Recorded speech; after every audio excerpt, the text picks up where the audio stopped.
is going up on us every single year, and the competitors are raising the bar. And everybody you're dealing with, everybody's expecting a little bit more today. That means for us to go into tomorrow's marketplace with yesterday's skills is going to be futile. So, may I suggest that we got to have those visions for change and progress.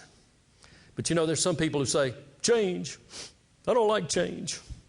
Got all this new stuff. You want me to learn about the 3V control system, Aqua Snap chiller. You want me to learn all this new stuff? I just learned all the old stuff a few months ago.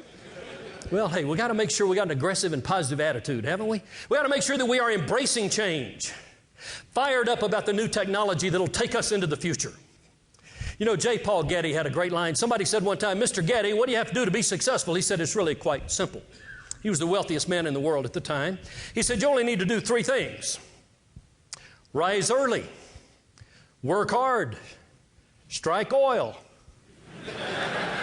Hey, that's a pretty good formula, isn't it? But, you know, that doesn't work for us too well here on a Wednesday morning in Las Vegas, does it?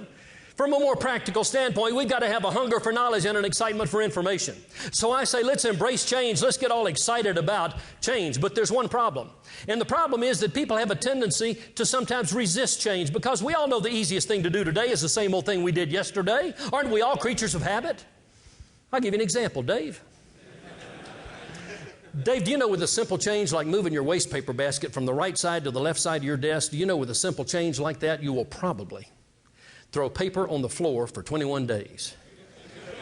Over there where the wastebasket used to be. Maybe 3 or 4 months for you, Dave. I don't know. But we all know that we are creatures of habit. And sometimes we want to resist change if we're not careful. So let me show you a great quote that I came up with not too long ago. People change when the pain not to change exceeds the pain to change. So we know that change and the embracing of a new idea, a new product, new technology, new details we must learn can be a little bit painful. Let me tell you what's more painful. It's not embracing the newness of an exciting idea that's going to give you a competitive advantage in that commercial marketplace. So I say, let's go to the next level. Let's do everything we can to make sure that we're going to change in a positive way. Now, on the vision side, there's a little different twist. Dr. Peter Drucker, author of over 25 books, had a great line. He said, the best way to predict your future is to create it.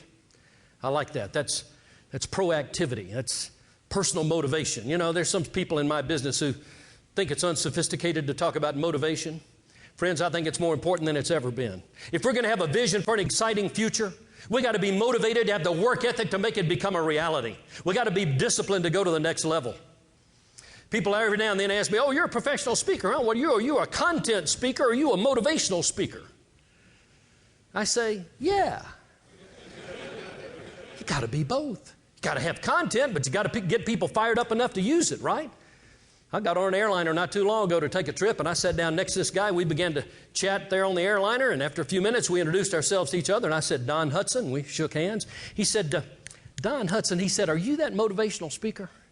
Now, I'll be frank with you. I do prefer the tag professional speaker, business trainer, but I certainly didn't want to cause a debate. I just met the guy. I thought, keep it simple, Don. Talk to the man. You might learn something, right? So I just said, yeah, that's me. Well, it seems he wanted to have a debate anyway. He said, I thought that might have been you when I saw you get on the airliner, Don. He said, I was in one of your audiences about 15 years ago. He said, I was in sales then. He said, Don, I'm in management now, and let me tell you what I've been learning. He said, by the way, you're probably not going to like this one too much. What I've been learning is motivation is of no value because motivation doesn't last.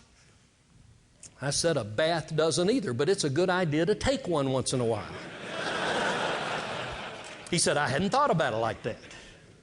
So we got to have the visions for change and progress. And let me share with you one of the ideas that I think needs to be an integral part of our vision as we look into the future. One of the desires I've got as your opening speaker this morning is I want you to be more fired up about the profession of selling than you've ever been. As sales engineers, your challenge is great. That bar of excellence is going up all the time. So we don't have time to have anybody be negative toward us as a profession. I've got a little bit of a problem with the fact that there's some people who look down their noses at salespeople and consider us less than professional. I put together a little model which we structured at U.S. Learning. We call it the evolution of the profession of selling. It's 5 simple stages, and I want to run them by you. The 5 simple stages in the evolution of the profession of selling. Number 1 is what we call the product pitch. Now, I'll be frank with you, I hate the word pitch. I also hate the word hate. But I hate the word pitch more than I hate the word hate, so I'm going to say it this way. You see, the word pitch implies you're going to be real slick and you're going to do something to somebody.